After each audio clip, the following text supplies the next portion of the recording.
All right, boys. All right. So, thank you for doing this. Give us a little bit of an insight in what the world's like for you guys over in England. So, for the chat and for everyone else, can you give yourself a little brief introduction on who you are, what roles you do, what clubs you work for, and stuff? We'll go Premier League first. So my name's Adam Valletta. I'm the foundation phase lead at Watford Football Club. And for everyone in Australia, foundation phase is what age groups at? My main role is the 9s and 10s. We've split our foundation phase in two. So foundation phase would normally mean 9 to 12 or 9 to 11, depending on the club. But I lead the 9s and 10s. And my name is Ian Lewis, and I work for Stevenage Football Club Academy, and I am the youth development phase lead. So I look after our under 13 to under 16 players.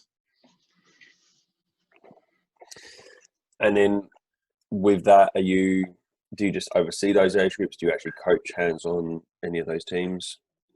Well, I don't necessarily coach any individual group specifically. From one week to the next, I will dip in and work with every group. I work with the coach. I work with the players, both on a training session and a match day. And we, as Adam will, I'm sure, elaborate on, effectively plan and shape and mould the entire syllabus and training structure. Yeah, similar. I don't take a team anymore. My main role is to oversee the 4 coaches that I have under my kind of wing. Helping them plan, helping them deliver, basically becoming a mini head of coaching that works alongside the head of coaching at Watford to make sure they're delivering how we want them to deliver. And then occasionally I do dip in and coach just to get my little fix each week. But yeah, most of the time it's overseeing and watching and helping and watching the players develop and dipping in where I need to, really. Any success stories coming through your little age groups that we need to look out for in the future? There's a few. Not sure if I can name them or not, but yeah, there's a few young lads in the 9s and 10s here at Watford that I would put my hat on and go. They're gonna go quite far. Whether they make it in the Premier League it's a tough ask at any club, let alone Watford. So we'll see. But yeah, there's a couple that I would put my hat on and go. They're gonna go run it right to the wire.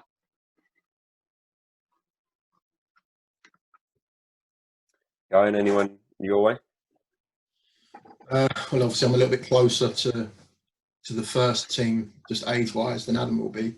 So it's easier for me to predict, though not, it is a prediction, but we've seen the pathway of players that have gone from this phase and got into the first team and beyond. So there's a few that we're really excited about across the age groups I work with. Some that we think will be really close to playing at the top level. Whether or not they get there will be, crystal ball time, but some really, really talented boys in our structure. Just point of reference, what would you say the difference is between players at, say, a Watford and a Stevenage? Obviously, the first teams are quite far apart, but almost as far apart as they could be in terms of professional football. But is there much difference at that youth level? Do players only want to go to the Premier League clubs? Will they go to a League Two club as a stepping stone or a more viable option to get to first team football and try and get a big move once they're in the first team? Yeah, I'll answer first because Adam's going to have a better scope for the difference between the players. But in terms of the second part of your question, the stepping stone thing, I think that's the same with any young player, is that they'll all want to play for Man City and play for Chelsea, or their own team. But as a 9-year-old, if you get spotted by an academy and you get the excitement of playing for an academy, then they just go with it, and you don't really have to convince players to go, oh, I'm going to sign with Steve instead of such and such, because the way our category system works, everyone understands that an under 8, for example, if he's in at Tottenham's academy training, or their development centres or something, Luton, Stevenage, there is a hierarchy there, and if they can get signed by Spurs, they'll get signed by Spurs as a category 1 team, potential Stevenage player. But I don't think it's a case of they see it as a stepping stone. At 8 years old, they don't. But as if you want to answer the first part of that, because you've worked across 3 clubs in the pyramid. Yeah, I think you've hit it on the head there. Really, it's there's a hierarchy. Obviously, I went from being at Stevenage to now I'm at Watford, but you still have this battle with trying to convince some players that Watford is the right place over Chelsea or a Tottenham in our area. Obviously, when I was at Stevenage, it was anyone was ahead of Stevenage, and I know they've turned the corner now with that they're seen as a good Cat 3 club. So, in terms of answering that question about are the players any different, they're just your gap between your best one and your one that's maybe not at the level is closer together, I would say. That's probably the difference. We've got 5 or 6 that would probably easily go into Stevenage, and they've probably got 1 or 2 that we might take. But then when you go to Tottenham, we would probably take most of their players, and they would take 3 or 4 of ours. So it's just that hierarchy that is what it is, and you have to, like I say, you don't have this crystal ball. Those players that you've made that Chelsea or Tottenham haven't taken, they're now doing really well in our system. But we've given them the opportunity and they flourished. And I'm sure Stevenage have done the same, and I'm sure every other Cat 3 club has done the same, where a Cat 1 or 2 hasn't taken them and they've actually flourished in that Cat 3 environment. Yeah, an easy example of that would be one that went from us to Tottenham. He was told no by a similar club when he was 9, 10 ads. Yeah. And then now he's flying at Spurs. So we know that can happen.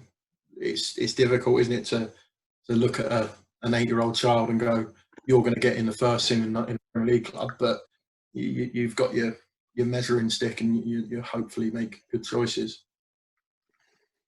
Do you look at months of birth, and does that make a difference when picking players? Because obviously we know with the stats that a lot of the first quarter of the year players get selected, but you've probably got a higher return from the end of the year players. Does that make it come into your mind? I know myself and Adam, having worked together at Stevenage, we spoke about this prior to Adam leaving. There was an understanding and awareness that was the case, an understanding that the players had, especially early on, they were primarily from Q1 and Q2, and by the end of their journey, that had levelled out, and some of the, like you say, late developers or even the later births had come through. But we don't recruit based on a very simple metric of that kid's the best player in his Sunday league team because he's the fastest, the strongest, the most developed. It's more than that. That's why the Football League have got, they've extended the period that people can trial for, so it's gone from 6 to 8 weeks. You have a longer look at people. You've the whole of the under-8 season to watch and learn and observe players.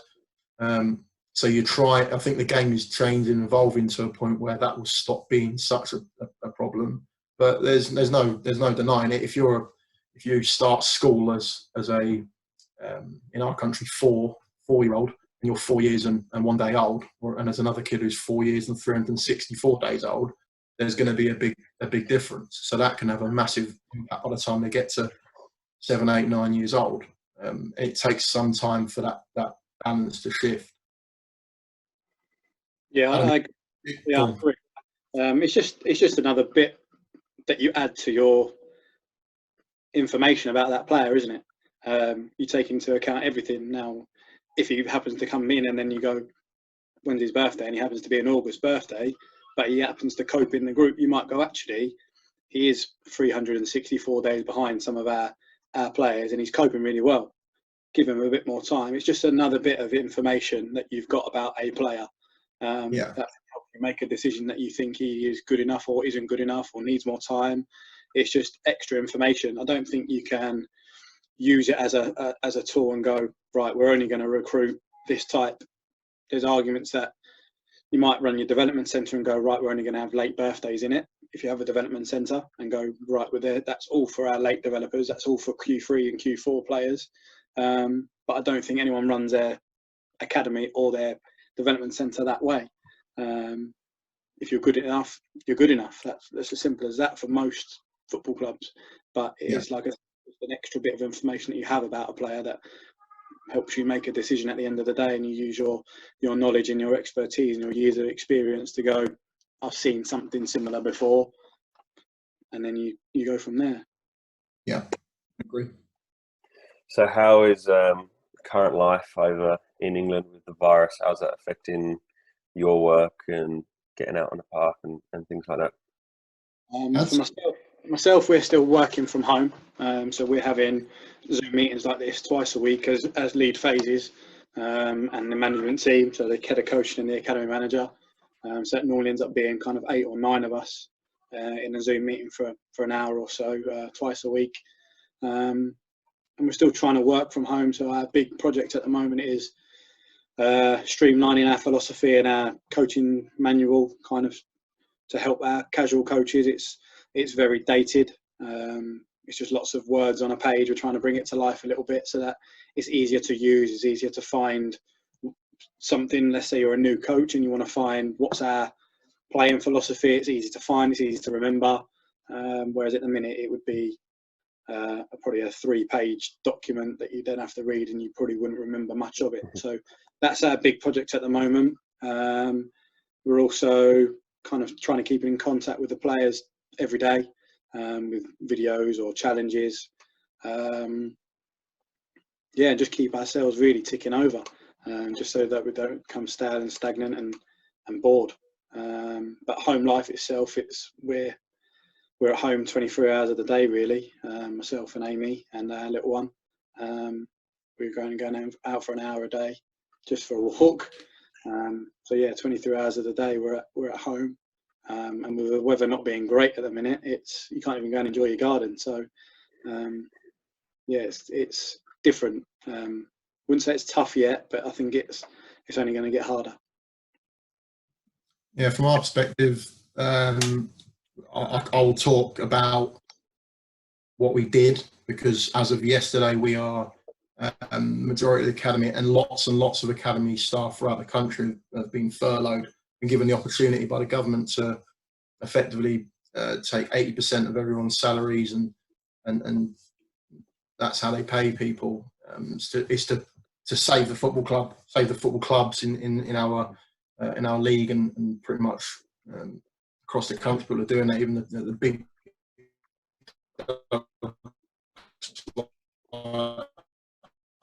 Spurs have done it.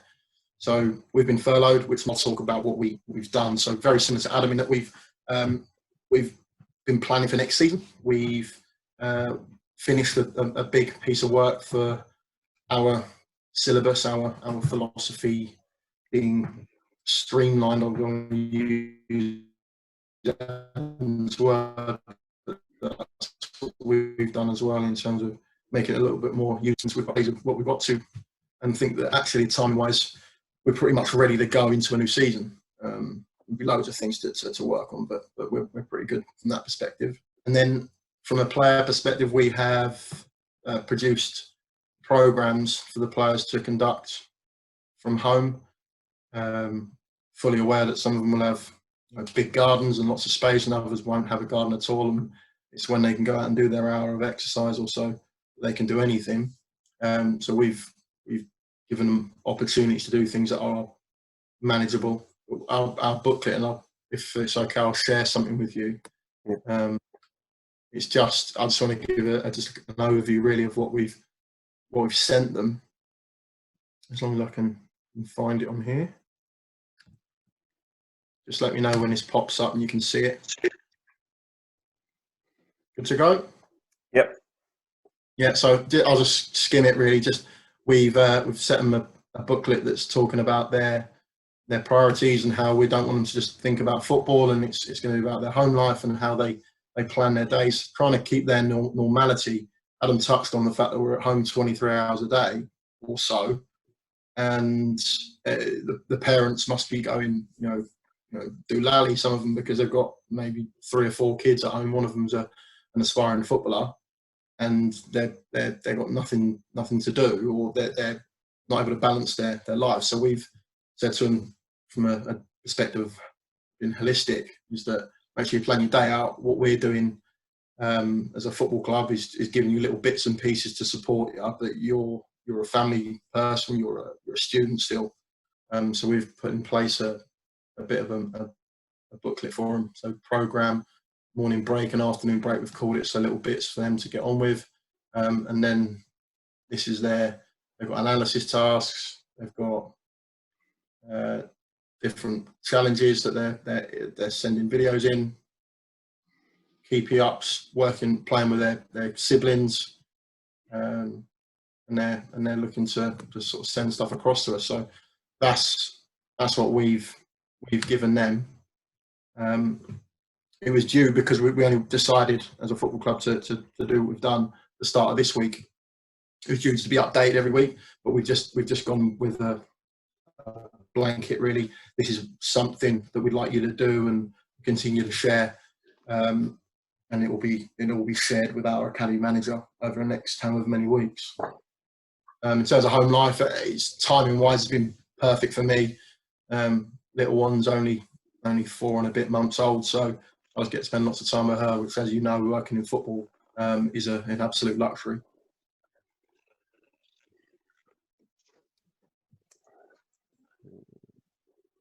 Our meeting will end in 10 minutes. All right. Yeah, you can run again.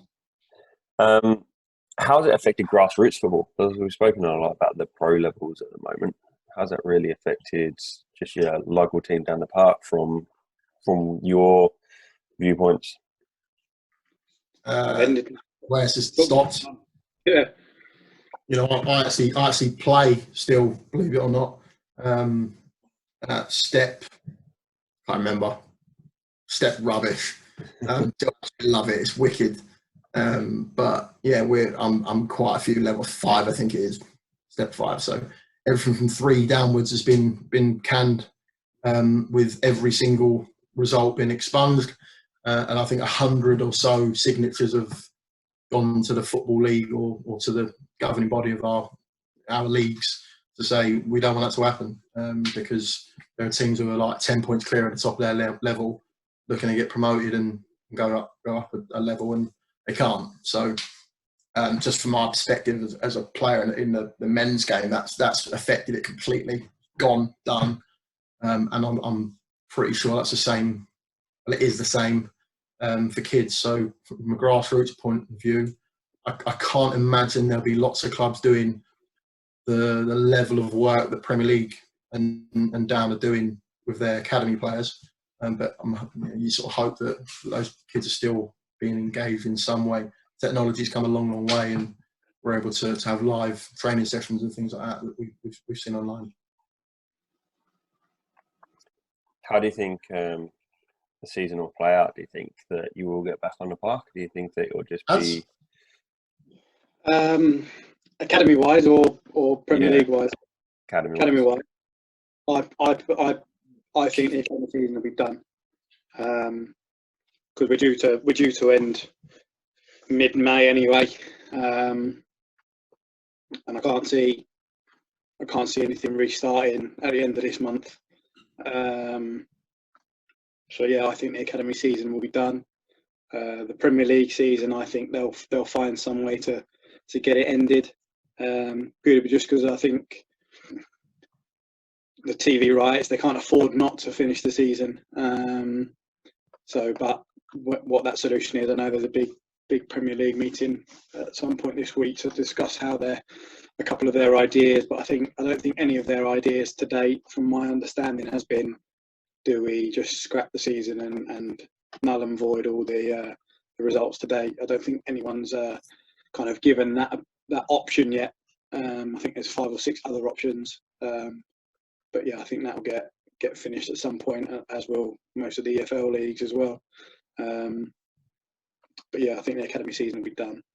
So in terms of the academy season being finished, how do you expect that's going to affect your recruitment or your retention for the next year? Because it doesn't really give you the chance to trial and scout as much, does it? Yeah, I think the recruitment is the biggest one. Obviously, you've got your new influx of under-9s that you're not getting to see at the minute. So that's going to be difficult, and how that works moving forward, because again, we're meant to be able to sign them in the second week in May. Whether that's still the case, I don't know.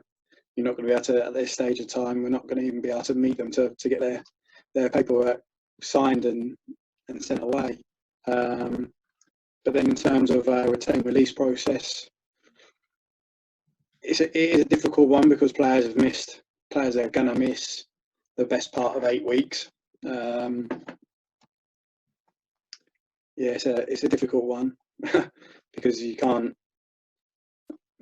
I think it's difficult to keep hold of all your players because there'll be players in your groups, I think, that you feel that haven't made the progression needed, and whether those 8 weeks would have been enough to save themselves, so to speak. I think it's a really difficult decision that's going to require lots of discussions with all of your staff at your respective football club, because they have missed 8 weeks of football, and you don't have a magic crystal ball to say in those 8 weeks they couldn't have had a really good time and really progressed. But at the same time, maybe history tells you that those 8 weeks wouldn't have been enough. It is a really difficult situation to be in, but one that we'll obviously discuss as staff and make the best decisions possible for the sake of the kids and our football clubs. Yeah, a little bit higher up the pyramid. Obviously, we've got 2-year registrations. So once you get under 12, the next registration is a 2-year, and then the following one is 2-year. So there's discussions with the Football League at the moment, ongoing. No one knows where it will land yet. If it is a really long period of time that we're all out for, there's discussions on allowing everyone to have decisions on 1-year registrations, because if you're having to make a commitment to someone, having, like Adam said, maybe 8 or 9 weeks left of a season where you were on the fence, or whether you'd given lots of things they needed to do to give themselves a chance, because we've taken that, the pandemic has taken away the opportunity. It's quite difficult to then go, no, gone. So because of that, I think there's going to be scope to move registrations and scope to move trial dates, those sort of things, where historically it's been, you must make a decision by here, here and here. Under 16, for example, it would have changed since you left the country, but we now make decisions prior to or before the new year because of the impact on exams and things like that. So for that decision becomes really difficult, because if we go into July and August and we're still not back training, I don't think that'd be the case, but it could be, then to then make a decision on a player you've not seen in 5 months and only have 4 months of work with them, I think that become really difficult. So I think that'll probably get shunted back as well. And then you've got your older players that go into year groups that are more than just 1 year at a time. How do you put two year groups into one without seeing them? How do they progress into a first team environment if they're expiring a contract as a youth player? Yeah, I mean, it's difficult because there's second years right now who are without a decision, without a conversation with the club about their future. And again, if the club are unsure on a player, they're still going to be unsure when it comes to discussions about a contract. So I think that will get dealt with. I think the Football League, the league football education, I think there'll be something done where players will be given a set period of time, maybe the time that they would have missed from the season. So it might be a 3-month, 2-month period where they get to go into a first team environment and effectively trial. I don't know, but I think something will be discussed. Should we pause this one and go back before we get kicked out? Yeah, that's good. You can just click the same link, can't you? Yeah. All right, we're back on. A little pause. All right, let's move on to our next question. So, coaching philosophy. I guess this is a topic that could go on for hours and hours. What's your style? What's your philosophy? And how does the club's philosophy affect you? Because I guess your club might tell you to do one thing. You might not necessarily agree with it, but you've kind of got to do it because you've got to get. This is such a university question. I've been asked this so many times by graduates. Yeah.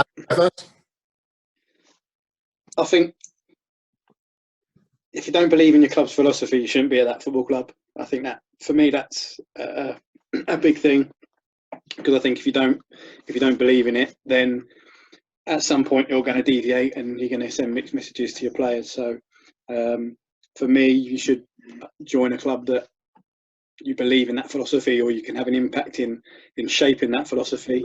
So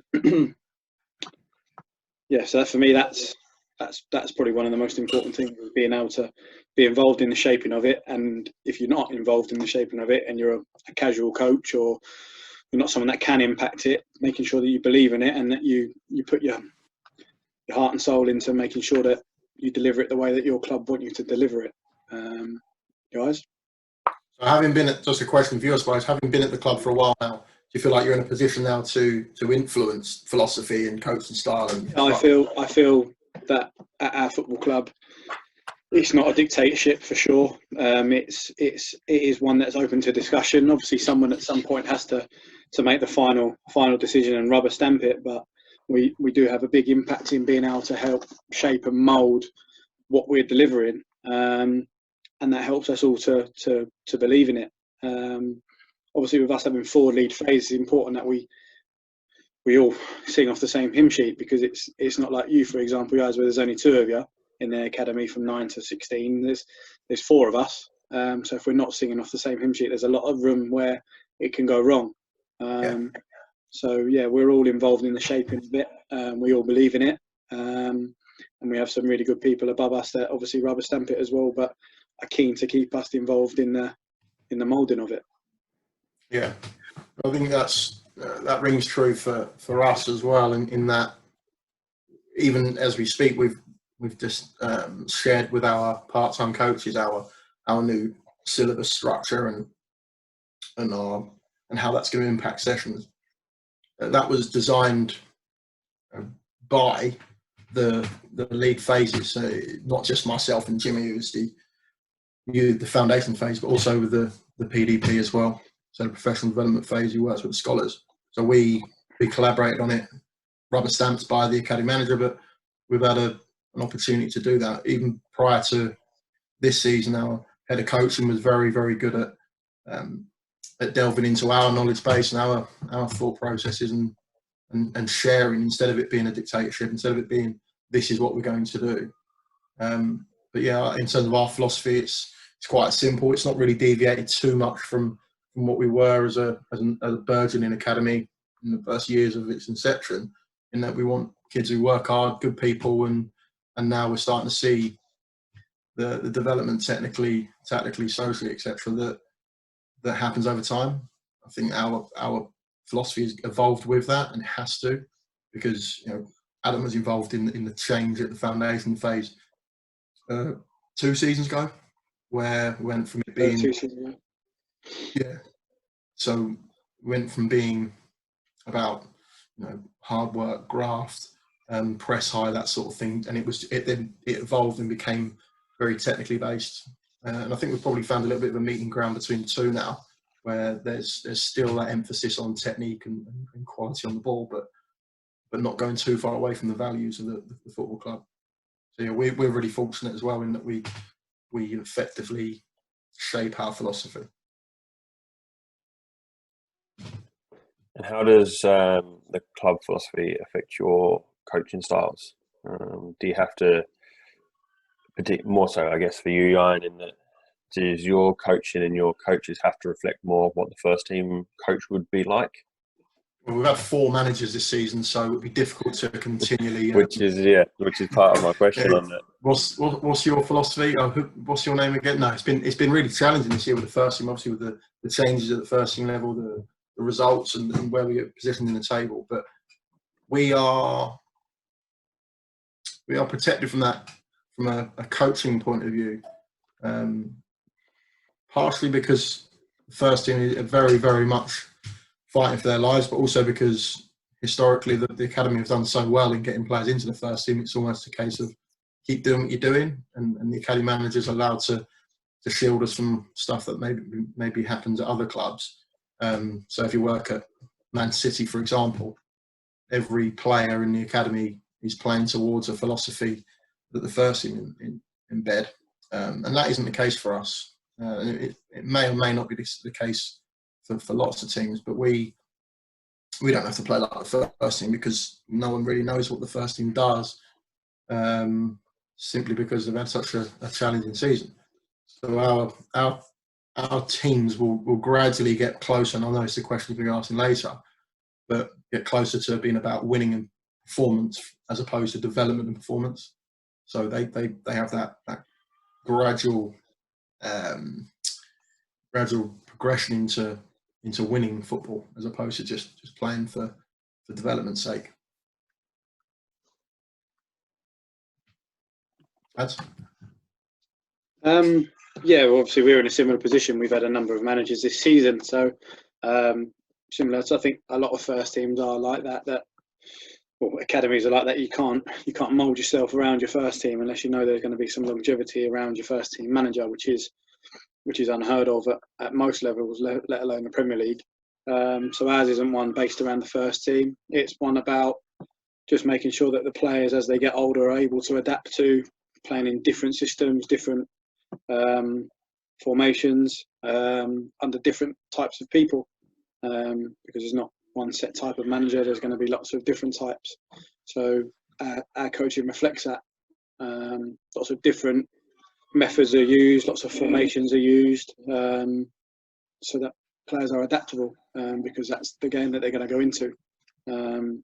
It's only if you play for a top team that you go 99% of the time we're going to play this one way because we've got the best players in the world.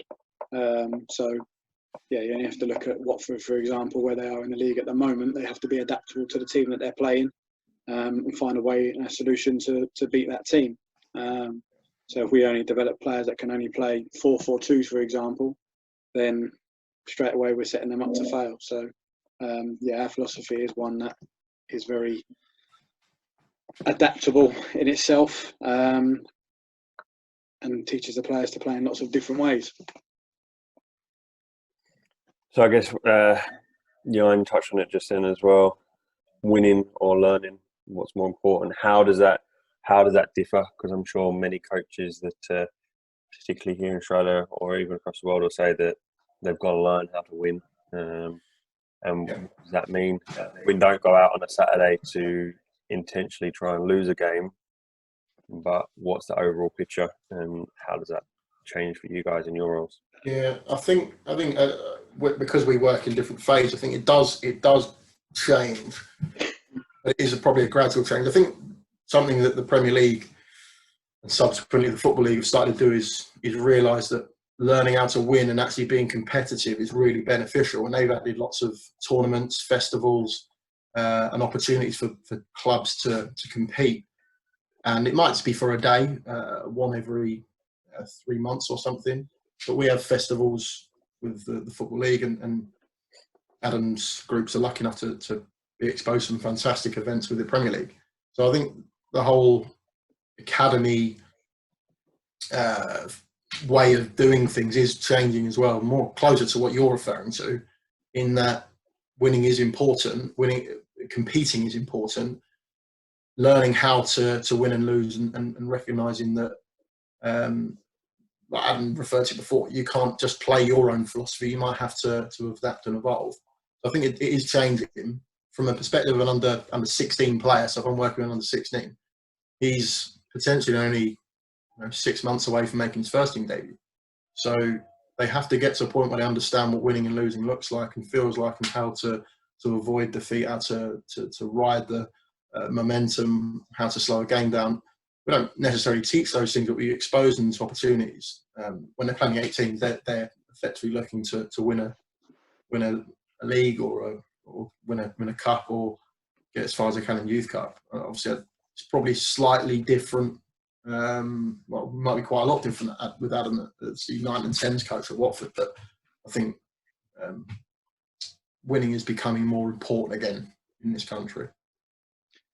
Yeah, I agree. Like it's become a dirty word at some point, and I don't know where it came from. But for me and for us, the development takes place during their training sessions throughout the week.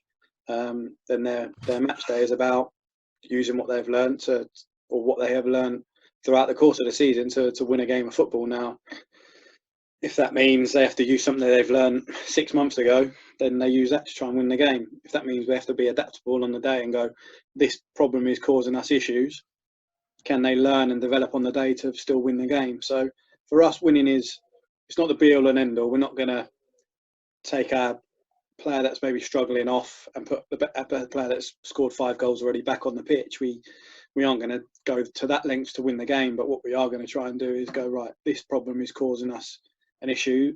If we can do this and this will help us win the game. I think it's important.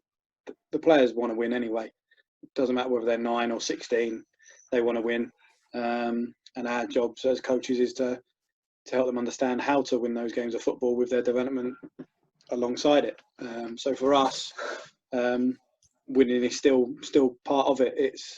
It's a measure as well at times. If you're winning more than you're losing, it's a measure to go, you're doing something right as a team, as individuals, as an academy. And then obviously you have to look at the manner in which you have won. Is it that you've won because you've been more physical? Is it you've won because you're better at everything? You've been better physically, tactically, technically. I think that's the skill of your coaches to go, yeah, we lost today because of this. We won today because of that. But yeah, winning's not dirty for us. It's part and parcel of the game. So you want to make sure that your development happens throughout the week within your training sessions, but your training sessions aren't geared to win a game. Your training sessions are geared to make them as a better all-round footballer. But I think we've all been pretty guilty of in the past is, let's say your topic throughout the week has been, I don't know, playing out from the back. You go into your game on a Saturday. Yeah, you go into your game on a Saturday or Sunday, and you may win, lose, draw, whatever it might be, but you get hell bent on talking only about your development targets. I think for us it's not worrying so much about what you've worked on throughout the week. If you can get what you've worked on throughout the week out in your game and you can be successful at it, or you can be able to adapt to be successful, then great. But we're teaching the players on the game day how to react to the game, not worry about what you've worked on in the week. And then, as you said, not influence the game through coaching and putting your best player on in what a position just to manufacture the result. No, by all means, no. We make sure that the coaches have planned all 4 quarters before the game. The only way that deviates is if there's been an injury or an illness, or someone's fallen down and they can't play for that period that they were due to play. So the team lineups are planned before the game, so that stops you helps stop you as a coach to go, right, so and so is not doing very well today, let's take him off and let's put so and so who's doing really well on, because the players have seen that before the game. The players know what minutes they're playing, what positions they're playing, what position times they're sub, etc., etc. So yeah, we're not going to win by all means necessary, but it's part and parcel of the game. They have to learn. That's when, like I say, I don't think any 9-year-old around the world would go into a game and go, I don't want to win. Yeah, I haven't coached a 9-year-old that doesn't want to win a game. So what would be your key points in relation to coaching across different phases of football. If you were going to have a quick snapshot to a player that works in your discovery, your foundation and stuff, what would be your very quick points you might say for them? I think for the age groups that I work with, it's about definitely creating an environment in which they can fail and feel that that's okay, because that's where they're obviously experimenting with football. We want to keep them in love with the game at that age, especially because they've got a long way before they get to Iron's age groups, especially, and obviously making a senior debut is 12 years away, if they're lucky. So I think that's the most important thing at 9 and 10 is creating an environment in which they can feel safe, they can experiment, they can learn. And I don't think that should differ too much as they go up, especially at 12, 13, 14. You still want them to experiment, but they're starting to understand risk, reward. Their understanding of the game tactically obviously increases.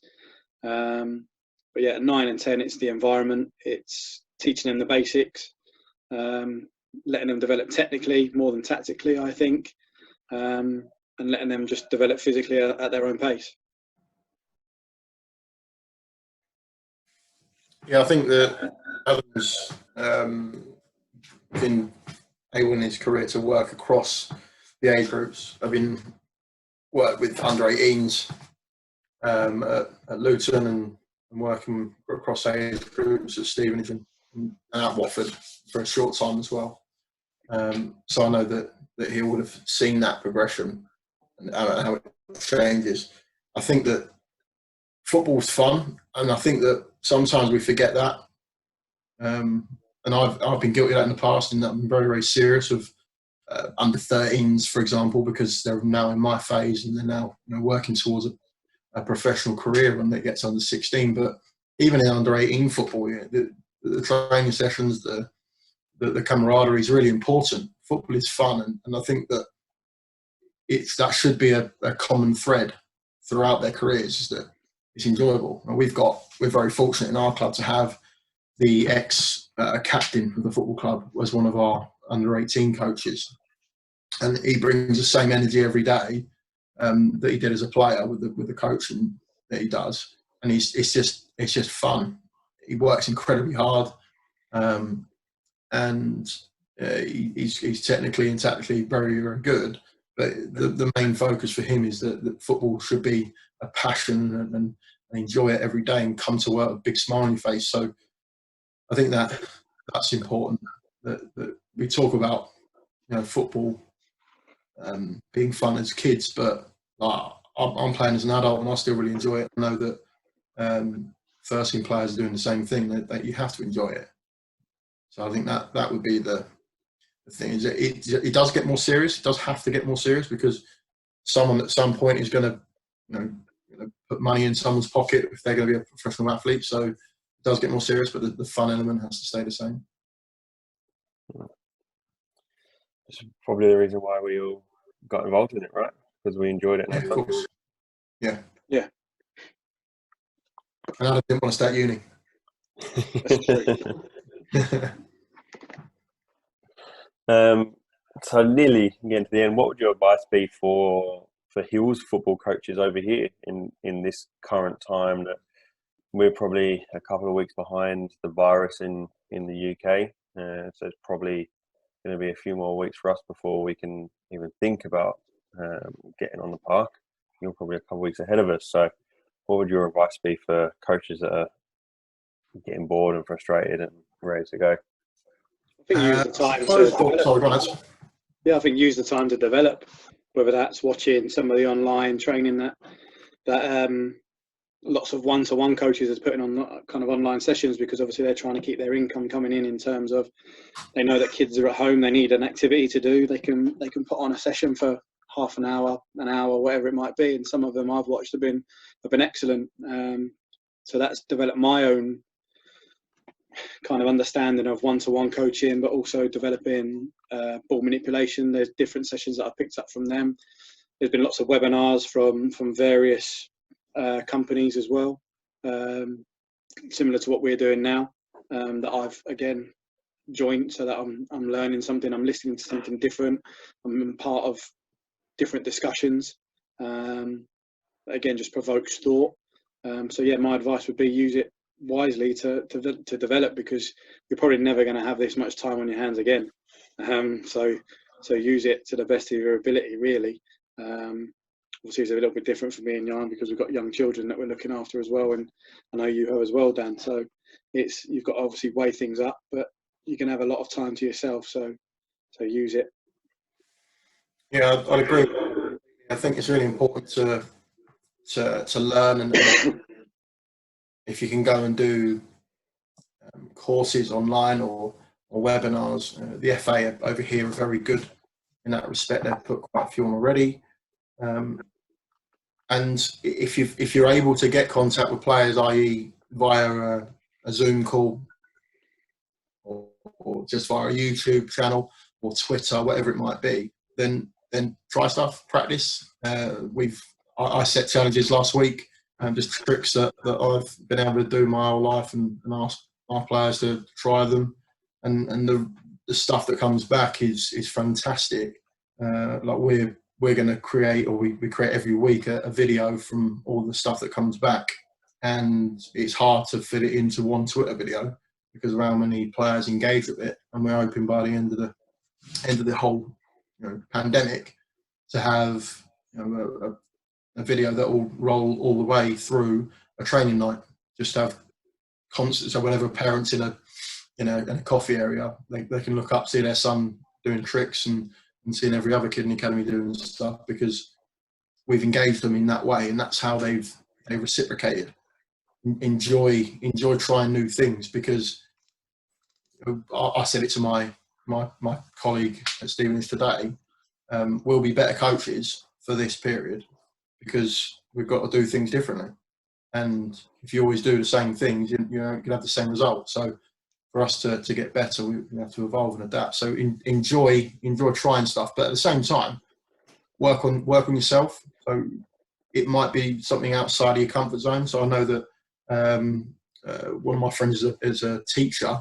He's learning a new language because he's got to teach his daughter French. So he's learning French. So do something that might be a challenge. I've got a piano sitting in my front room collecting dust, and I'm trying to tinkle on that every day. So work on yourself, become a better person, become a better coach. But Adam's right. This will never, well, fingers crossed, ever happen again. So it's an opportunity to do something a little bit different. Well, yeah, I think that's covered off all of my questions. So I guess we'll finish the recording here, and hopefully that's been some good value. Thank you very much, boys, for sharing your, Thursday evenings. Normally I'm sure you'd be out on the park, so we wouldn't get this opportunity. No, absolutely, absolute pleasure. You're welcome. Yeah, no, been good to catch up with you as well. Yeah, be safe.